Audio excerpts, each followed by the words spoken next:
శ్రీమాత్రే నమ. శ్రీ శివాయ గురవే నమ.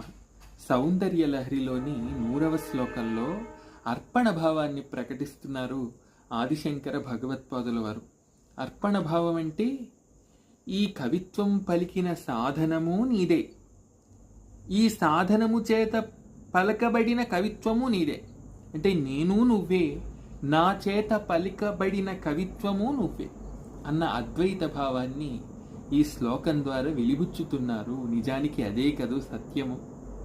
ప్రదీప జ్వాలాభి దివసకర నీరాజన విధి సుధాసూతే చంద్రోపల జలలవై అర్ఘ్యరచన స్వకీయైరంభోభి సలిలనిధి సౌహిత్యకరణం త్వదీయాభిర్వాగ్భిస్తవ జనని వాచాం స్తుతిరియం.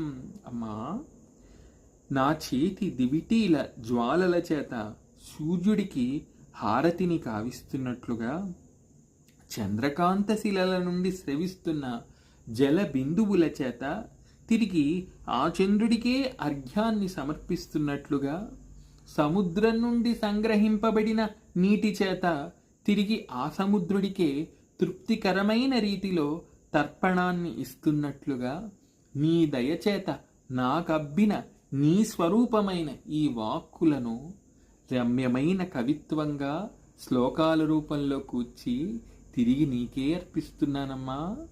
అనగా ఈ కవిత్వము నీదే, ఈ కవిత్వము పలికిన సాధనము నీదే అన్న అద్వైత భావాన్ని రమణీయమైన రీతిలో ప్రకటించి ఉప్పొంగిపోతున్నారు ఆదిశంకర భగవత్పాదుల వారు.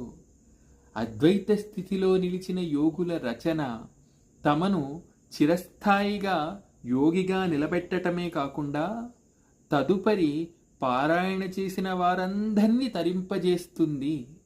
ఎందుకంటే వారు ఆ స్థితిలో నిలిచి కవిత్వాన్ని పలుకుతారు. ఆ స్థితికే పారాయణం చేసే భక్తులందరూ చేరుకోవాలి అనే వాంఛ కలిగి ఉంటారు.